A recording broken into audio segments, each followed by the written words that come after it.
मोर आउ गोटे भिडियो आपण मानक बहुत बहुत स्वागत। तो आशा करुँची आपण मैंने समस्ते भल थे मु भी पूरापूरी भलर अच्छी। ताहले आज आम डिस्कस करवा जे मुख्यमंत्री कन्या विवाह योजना कौन, एथिरे आमर आईसीडीएस रो भूमिका कौन रही एवं अंगनवाड़ी कर्मी माने कौन सबू कार्य करेंगे से विषय में आम ठीक से जानिबा, नहले आम ग्राउंड रे काम करि परिबा नाही। तेणु करिकिना वीडियोटा पूरा देखिबे, बिल्कुल भी स्किप करिबे नाही।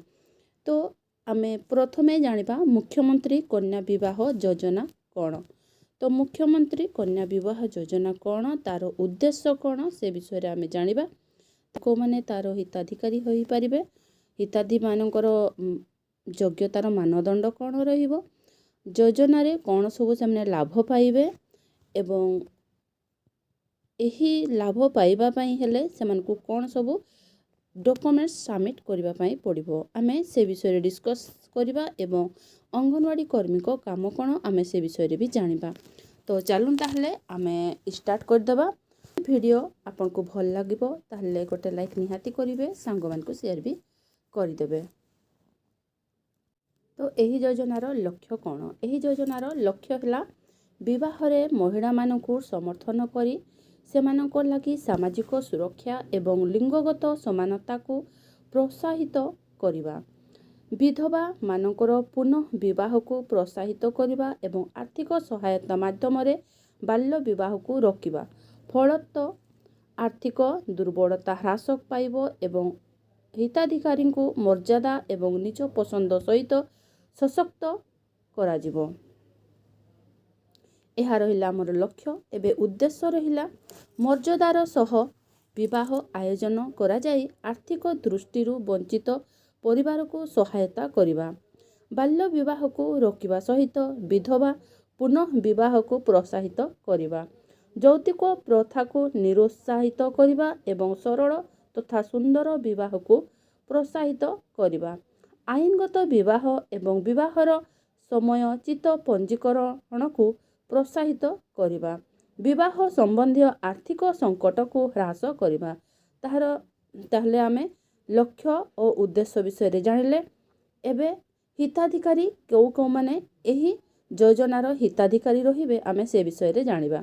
लक्ष्य हिताधिकारी एवं कवरेज राज्यर समस्त जिल्ला रे एही योजना कार्यकारी हेबो। एही योजना 2025-26 रु 2029-30 आर्थिक वर्ष पर्यंत कार्यकारी हेबो। एही योजना पाई उपलब्ध बजेट मध्यरे योजना अधीन रे निर्धारित योग्यता मानदंड पूरण करुथिबा दंपति को एही योजना अंतर्भुक्त करा जिवो। हिताधिकारी योग्यता मानदंड उभय बर और कन्या ओडिशा रे स्थायी बासिंदा होइथिबा आवश्यक। बयस मानदंड कन्या 18 रु 35 वर्ष मध्यरे थिबो, बर 21 रु 35 वर्ष मध्यरे थिबे। बर और कन्या प्रथम थर पाई विवाह करुथिबा व्यक्ति होइथिले प्राधान्य दिया जिवो। तेबे विधवा होइथिबा एवं पुनर्बार विवाह करिबाकू चाहुथिबा जणे महिला को मध्य एही योजना अधीन रे अंतर्भुक्त पाई विचार करा जिवो। परिवार पिछा केवल जणे योग्य महिला एही योजना रे अंतर्भुक्त हेबे। तमने परिवार रे जदि 4टी झियो थिबे तो जणे माने जिए कन्या से ही एही योजनार सुफल पाई परिबे।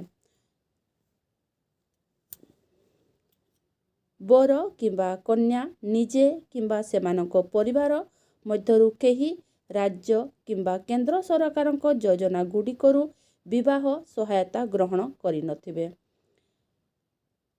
हिताधिकारी को प्राथमिकता, तो को हिताधिकारी मानकु प्राथमिकता दिया जिवो से विषय रे आमे आलोचना करिबा।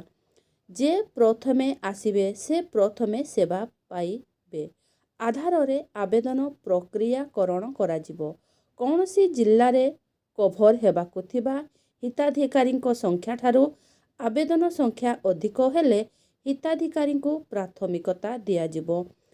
राज्य एवं केंद्र सरकार सामाजिक सुरक्षा योजना अधीन रे आर्थिक सहायता ग्रहण करुथिबा परिवाररू हिताधिकारी को निम्नलिखित क्रम रे ପ୍ରାଥମିକତା ଦିଆଯିବ। ତ ପ୍ରାଥମିକତା କେଉଁ ହିତାଧିକାରୀମାନଙ୍କୁ ଦିଆଯିବ?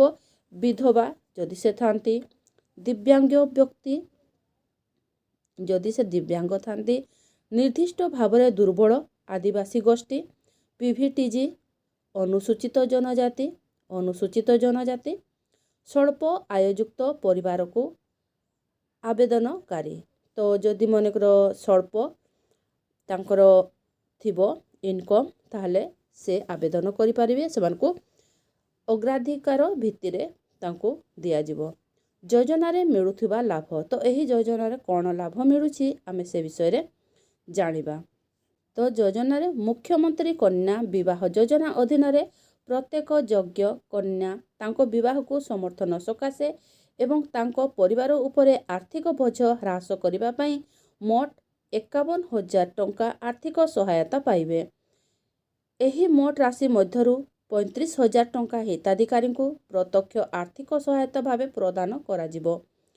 ସ୍ୱଚ୍ଛତା, ଦକ୍ଷତା ଏବଂ ମଧ୍ୟସ୍ଥିଙ୍କ ଦୂରୀକରଣ ସୁନିଶ୍ଚିତ କରିବା ପାଇଁ ସିଧାସଳଖ ଲାଭ ହସ୍ତାନ୍ତର DBT ବ୍ୟବସ୍ଥା ମାଧ୍ୟମରେ ଆର୍ଥିକ ସହାୟତା ବଣ୍ଟନ କରାଯିବ, ଯାହାଦ୍ୱାରା ପାଣ୍ଠି ସିଧାସଳଖ ଏକକ ଧାରକ ସଞ୍ଚୟ ବ୍ୟାଙ୍କ ଆକାଉଣ୍ଟର ଜମା କରାଯିବ, ଯାହା ହିତାଧିକାରୀଙ୍କ ନାମରେ ଥିବା ଆବଶ୍ୟକ। ତ ତାଙ୍କ ଆକାଉଣ୍ଟକୁ ସେହି ଟଙ୍କାଟି ଯିବ। ଏହା ସହିତ ପ୍ରତ୍ୟେକ ଯୋଗ୍ୟ କନ୍ୟାଙ୍କର ବୈବାହିକ ଜୀବନର ଆୟମାରମ୍ଭ ପାଇଁ 10,000 ଟଙ୍କା, 10,000 ଟଙ୍କା ମାତ୍ର ମୂଲ୍ୟର ବିବାହ ଉପହାର ସାମଗ୍ରୀ ପାଇବେ। ସେହି ସାମଗ୍ରୀରେ କ'ଣ ରହିବ?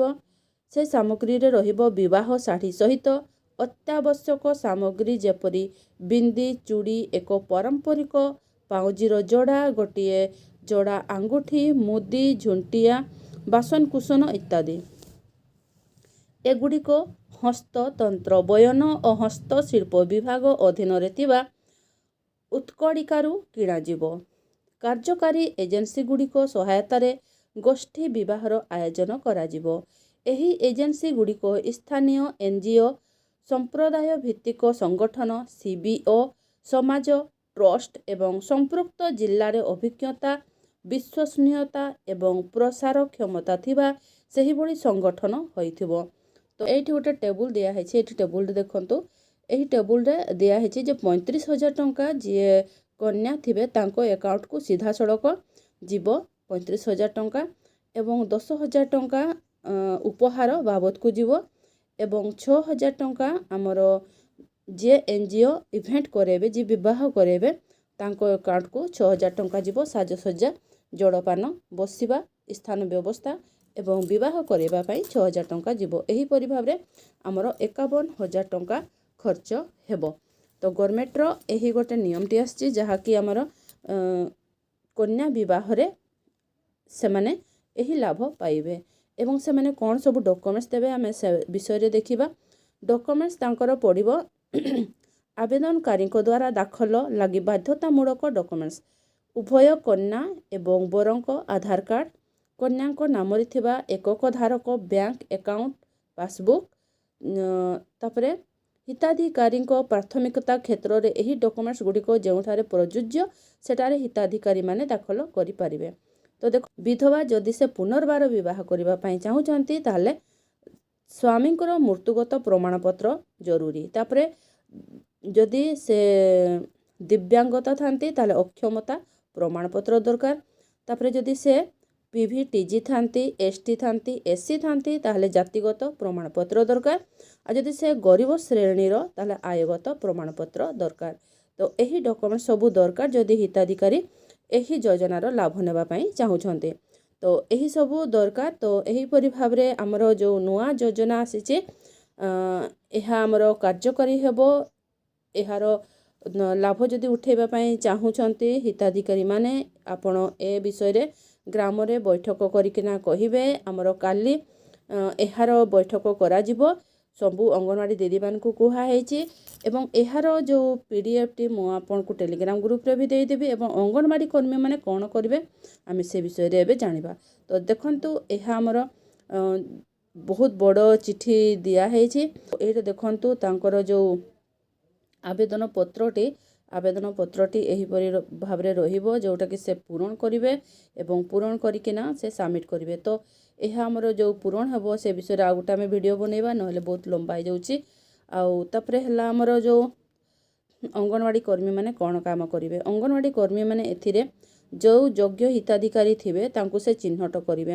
ତ ଦେଖନ୍ତୁ ବେନିଫିସିଆରୀ କେଉଁଠି ସେ ଜଣେଇବେ। ବେନିଫିସିଆରୀ ଯୋଗାଯୋଗ ନୋଡାଲ ବିଭାଗ ଏହି ଯୋଜନାର କାର୍ଯ୍ୟକାରୀ ପାଇଁ ମହିଳା ଓ ଶିଶୁ ବିକାଶ ବିଭାଗ ଯୋଗାଯୋଗ ବିଭାଗ ରୂପେ କାର୍ଯ୍ୟ କରିବ। ତ ଆମେ ଯେଉଁ ଆମର ବିଭାଗଟା ତ ଯୋଗାଯୋଗ ବିଭାଗ ରୂପେ କାର୍ଯ୍ୟ କରିବ। ଠିକ୍ ଅଛି। ତାପରେ ଯୋଜନାର ସଫଳ କାର୍ଯ୍ୟକାରିତାକୁ ସକ୍ଷମ କରିବା ପାଇଁ ମହିଳା ଓ ଶିଶୁ ବିକାଶ ବିଭାଗ ଆବଶ୍ୟକୀୟ ନିର୍ଦ୍ଦେଶାବଳୀ ଏବଂ କାର୍ଯ୍ୟ ପଦ୍ଧତି ଜାରି କରିବ। ତ ଏହିସବୁ କାମ ଆମର କୌଣସି ବ୍ୟବସ୍ଥା କିମ୍ବା ଯୋଜନାର କାର୍ଯ୍ୟକାରିତା ପାଇଁ ଉଦ୍ଦିଷ୍ଟ ବ୍ୟାଖ୍ୟାନରେ ଯଦି ବିବାଦ ଉପୁଜେ ତାହେଲେ ମହିଳା ଶିଶୁ ବିକାଶ ବିଭାଗର ନିଷ୍ପତ୍ତି ଚୂଡ଼ାନ୍ତ ଏବଂ ବାଧ୍ୟତାମୂଳକ ହେବ। ତ ଏହିସବୁ କାମ ଆମ ବିଭାଗକୁ ଦେଇ ଦିଆହେଇଛି। ଏଠି ଲେଖା ହେଇଛି ତାଙ୍କର ଚେକଲିଷ୍ଟ ଅନୁସାରେ ଡକ୍ୟୁମେଣ୍ଟର ସମ୍ପୂର୍ଣ୍ଣତା, ମୌଳିକ ଯୋଗ୍ୟତା, ବୟସ, ବାସସ୍ଥାନ, ବ୍ୟାଙ୍କ ଆକାଉଣ୍ଟର ବୈଧତା, ସମ୍ପ୍ରଦାୟ ଯୋଗାଯୋଗ, ଅଙ୍ଗନବାଡ଼ି କର୍ମୀ, ମହିଳା ସ୍ୱୟଂସହାୟକ ଗୋଷ୍ଠୀମାନଙ୍କ ମଧ୍ୟରେ ପ୍ରାରମ୍ଭିକ ପୃଷ୍ଠଭୂମି ଯାଞ୍ଚକରଣ। ତ ତାଙ୍କର ଡକ୍ୟୁମେଣ୍ଟ ସବୁ ଯାଞ୍ଚ କରିବା ଆମେ ଯେ ଏହା ଠିକ୍ କି ନୁହେଁ। ଆଉ ଯଦି ଅସମ୍ପୂର୍ଣ୍ଣ ଆବେଦନ ଗୁଡ଼ିକ ସଂଶୋଧନ ପାଇଁ ନିମ୍ନଲିଖିତ ନିର୍ଦ୍ଦେଶାବଳୀ ସହ ଫେରସ୍ତ କରାଯିବ। ତାଙ୍କୁ ଆମେ କହିବା ଯେ ସେ ତାଙ୍କର ଡକ୍ୟୁମେଣ୍ଟସକୁ ପୁରା ଠିକ୍ କରନ୍ତୁ ଏବଂ ଏହିପରି ଭାବରେ ଆମକୁ ଆହୁରି ବୋଧେ ଟ୍ରେନିଂ ବି ଦିଆଯିବ। ଯାହା ଲେଖା ହେଇଛି ଟ୍ରେନିଂ ଏବେ ପର୍ଯ୍ୟନ୍ତ ଦିଆ ହେଇନାହିଁ, କେବଳ ଗାଇଡ଼ଲାଇନ୍ଟା ହିଁ ଆମକୁ ଦେଇ ଦିଆହେଇଛି। ଗାଇଡ଼ଲାଇନ୍ ଅନୁସାରେ ଆମେ କାମ କରିବା। ବେନିଫିସିଆରୀଙ୍କୁ ଆମେ କହିବା ଯେ ଫର୍ମାଟ୍ ସେ ଏହି ଆବେଦନ ଫର୍ମକୁ ସେ ପୂରଣ କରିବେ ଏବଂ ଜମା କରିବେ। ତାହେଲେ ସେ କନ୍ୟା ବିବାହ ଯୋଜନାରେ ସେ ମୁଖ୍ୟମନ୍ତ୍ରୀ କନ୍ୟା ବିବାହ ଯୋଜନା ର ଲାଭ ସେ ନେଇପାରିବେ। ତ ଏଇ ଥିଲା ଆଜିର ଭିଡ଼ିଓଟା। ଯଦି ଆପଣଙ୍କୁ ଆଜିର ଭିଡ଼ିଓଟା ଭଲ ଲାଗିଛି ତ ଗୋଟେ ଲାଇକ୍ ନିହାତି କରିବେ, ସାଙ୍ଗମାନଙ୍କୁ ସେୟାର ବି କରିଦେବେ। ବହୁତ ବଡ଼ ହେଇଯିବ ଭିଡ଼ିଓଟା, ତେଣୁ କରିକି ମୁଁ କିଛି କେବଳ ଯାହା ବହୁତ ଇମ୍ପୋର୍ଟାଣ୍ଟ ପଏଣ୍ଟସ୍ ସବୁ ହିଁ ଆପଣଙ୍କୁ ଜଣେଇଛି ଏବଂ ଆପଣ ତାକୁ ଭଲସେ ମୁଖସ୍ଥ ବି କରିନେବେ, ମନେ ରଖିନେବେ, କାହିଁକିନା ଆପଣଙ୍କୁ ଫିଲ୍ଡରେ କାମ କରିବା ପାଇଁ ପଡ଼ିବ। ନହେଲେ ଆପଣ ବିଲକୁଲ ବି ଲୋକମାନଙ୍କୁ ବୁଝେଇ ପାରିବେ ନାହିଁ। এই ଯୋଜନାର ଲାଭ ଆପଣଙ୍କର ବେନିଫିସିଆରୀ ମାନେ ଉଠେଇ ପାରିବେ ନାହିଁ। ତ ଏଇ ଥିଲା ଭିଡ଼ିଓଟା। ତ ଠିକ୍ ଅଛି, ତାହେଲେ ରହୁଛି। ଦେଖା ହେବ ଆମର ନେକ୍ସଟ ଭିଡ଼ିଓରେ।